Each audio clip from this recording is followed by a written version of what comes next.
think part of the coolest things in learning and with people and life is having zero plan and jumping all in and living and figuring out as you go.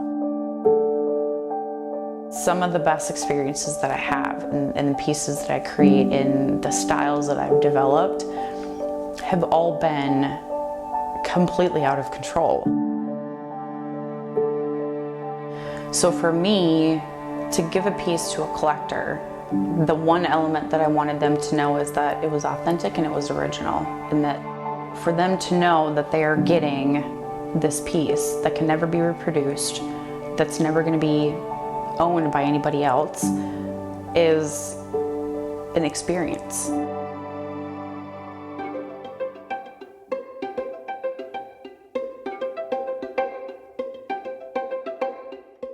Painting is like my diary, so I can go back at any piece and know the story of where I was at or something that I was going through, or know where I was, know why I titled it the way that I did. You have that moment at the end where you look at pieces that you've created, at least for me, and even though I've made hundreds of them, I still have that split second where it's like I just made that. That's really cool.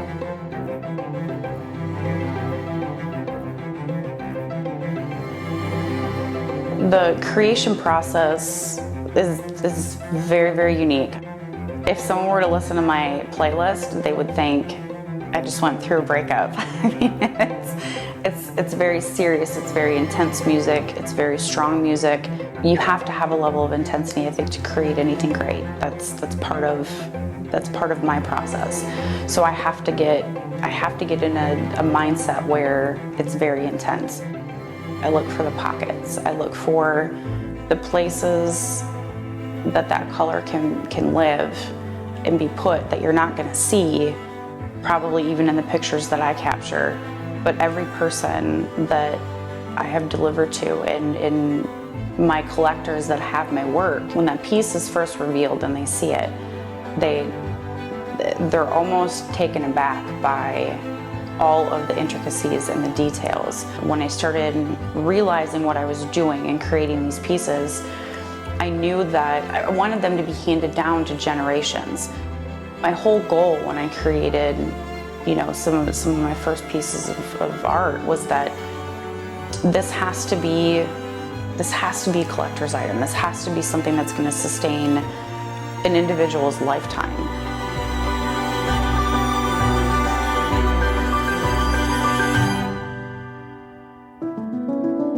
So it's delivery day, and I pull up to Emily's house. Here I am, and I'm in front of this gorgeous house, and it's ridiculously surreal. We get in the house and unload the painting. There's this big wraparound staircase that goes up to her office. And the first thing I'm thinking is, oh my God, do not let me trip. Do not let me trip up this stairs, because let's talk about how coordinated I am. So get up the stairs safe and sound. So she opens it, and this is the first unveiling that I've had where I'm legit standing in front of the person that I'm selling artwork to. I don't even know what my face looked like. It was probably please dear God, I hope you love this. She completely fell in love with the piece. At one point, she started reading the book, and she just stopped, and she's like, I can't, because I'm gonna ugly cry. I can't read anymore. I'm gonna read this later. The best part in all of that really was seeing, her reaction, because again, as an artist, you have an idea and a vision for what you're creating, and especially with abstracts, it's hard because it's so vague, really, from the beginning. To see her connect with that piece and for it to truly, truly become hers, that was the coolest part, and one of the best things that happened. She was the one that said that she had an experience, with the delivery and the story and everything that went with it. But what she doesn't realize is the experience that I had, because the conversation that I had with her and seeing her reaction, that was the gift for the day. I knew that I wanted to create original pieces, and I knew that I didn't want to make reproductions, but the challenge that I had was actually telling people what I went through in developing their paintings. So during the creation process, I came up with storybooks, but I needed to tell that story and do it in a way that truly connected with that collector. The way that I do it and the process that I go through and what is delivered to them is really something you have to experience. Because that story and that painting together are both unique to them. And just like with my work, I can't recreate that. That story is tied to that piece for that collector. I know talent when I see it. And the moment I saw Marin's first painting, I knew that she had extraordinary talent and her own personal style, and that I would have the great privilege of watching her grow as an artist. There was a piece that I was never going to show anybody. It was not a good period in my life, very, very dark. But I was painting this piece, and for whatever reason, I had made one post on social media about it, and there was just one. And Val immediately messaged me and said, "Is that piece for sale?" And I said, "No." She sent me a picture of the piece that she had pulled off social media. She must have saved it on her phone. She sent me a picture and she said, "I can feel it bleed."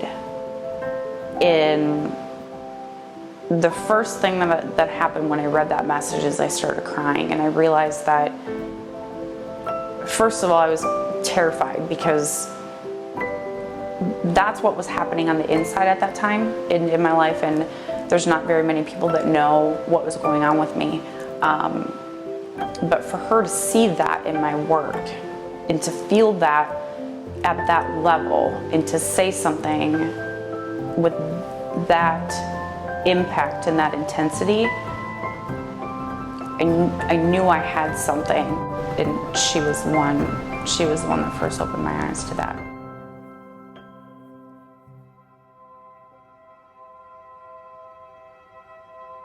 The crazy part in how, this passion of mine ended up developing was not planned. It was not, part of the program. In 2009, I was recently divorced, moved into, a new apartment and all these things going on. Fast forward to later that year, I had landed the dream job, or so I thought. That dream job turned into living hell because it was, one 24-hour shift, and then it was a 36-hour shift, and then it was, me being awake for 3 days, and it was getting into a car accident because I was so tired, because I just didn't react fast enough. The only thing that I had at that time, the only way that I could shut things off, and the only way that I could have it not be so loud in my head, is to go to my art. 2013, I resigned from that position. I couldn't sleep. Everything flipped around. My hair started falling out. I had gained so much weight. I'm shaking and I'm crying and I can't control myself. So like 2013 to about 2015, the worst period of my life. All these doctors telling me, this is wrong with you, that's wrong with you. And I remember every morning I would wake up in so much physical pain. I would lay in bed and I would just cry. And I remember just thinking, I'm gonna say one prayer. I'm just gonna say one prayer. God, just make the pain stop. Just make it stop. I remember having this thought. It was right around the time when I had, left my doctor's office. I remember sitting in my car and I just had this one single thought that entered in my head, that if this is life, this isn't living, and I'm not living this life anymore. For the first time in my entire life, I decided I was going to live my life on my terms, my rules, my game. So I hired a trainer. Through that process, I kept hearing about this guy, Matt Jackson, in Team Meet. I ended up meeting him, and then the more that I started kind of researching what he did in working with bodybuilders, and I basically said, I'm getting on that team. Two closest people that I had to me at that point were Dawn and Matt. I mean, when you lack confidence and you lack, the ability to believe in yourself, sometimes all it takes is somebody else believing in you. You get put in places that you need to be, and then you end up meeting the people that you're kind of destined to work with in some capacity. Fast forward, here I am, I'm starting to feel better. Things are going really well. But I'm still just feeling so fatigued all the time and so run down all the time, and I can't sleep. I get a phone call from a different doctor. She calls me and she's like, we have some test results. We want you to come in. And I said, you're gonna tell me over the phone? And she's like, your test came back, it's positive for cancer, and we need you to get in the next week for surgery. This can't wait. You can't put this off. You need to come in. And I had no reaction, no feelings, no nothing. So this is, November 2017, going in, having surgery, coming out. And again, very, very, very low profile. The people that needed to know did, and I shut everything else out. Shut everybody else out. So I look at young lives and I think, hey, what were you born to do? I want you to live to be 100, but you don't know, and you have to do it now. And so when I saw creative potential in Marin, I really did have to grab her from a dark place and say, get up and go for it, because you have it in you, and you were, no pun intended, designed to do this. So just get up and do it and go for it. And here we are today. Here we are. In 2016, I had met Valerie, and she took a look at my work. And she looked at me with this very stern look in her face. And she pointed at the pictures on my phone and she said, I don't care what you do, but if you don't go home and do something with this, you will be making the biggest mistake of your life. You need to go home, start painting, don't stop, and get a website. So here I am, I had started this business, but didn't know what to do with it other than you get a website, you get an Instagram account, and I paint and I post pictures. So in 2018, I hear Andy Frisella make this announcement that he is going into a partnership with Mylett, and they're forming an exclusive group. The eye-opening part was that it was all entrepreneurs like myself, and they're opening applications. It's a very short window. They pick the best of the best. I'm like, what do I have to lose? So I hit submit on my application. I get an email June 20th, says you're accepted. Oh my God, I got in.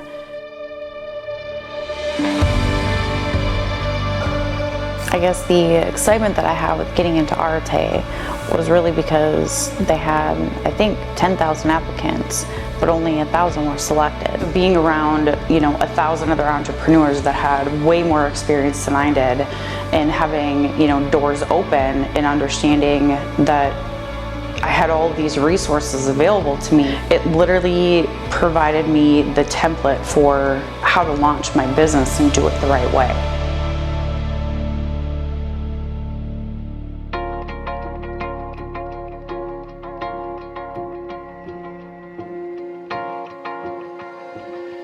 Getting in Arête and what happened in that first year blew my mind. The moment that I realized that everything changed was the day I delivered that piece. The day I delivered that piece to Emily. The thing that's so cool is that when you're in this spot and you're laying in bed every morning and you're just in so much pain, physically, mentally, emotionally, and that prayer that I said every morning, God, just end the pain. He did, and gave me the biggest gift that I think I've ever had in my entire life, and put people in my life that have pushed me in all the best possible ways, challenged me, really showed me what it is in this life that I want, in this vision that I want, and what I want for my company and what I want for my collectors. And is everything perfect? No, it's not. Am I 100% healed and cured? No, I still have issues and it's like everybody else, but it's the best gift that I've had so far in this process is that this type A OCD control freak had everything go completely out of control, completely fall apart, and it all came back together. The pieces came and fit, people came and stayed, and it's like the curtain came up and you get to see that view for the very first time. And it's like being stuck underwater and you just need to breathe. And that first time that water breaks and you can fill your lungs with that biggest breath of air that you can get, that's what my life has done in the last 3 years. I just know that whatever's next, I have no idea what that is, but whatever's next, it's going to be exactly the way that it should be, with the people that it's supposed to be with, and it's going to show me another better version of the person, the artist, and the woman that I'm supposed to be.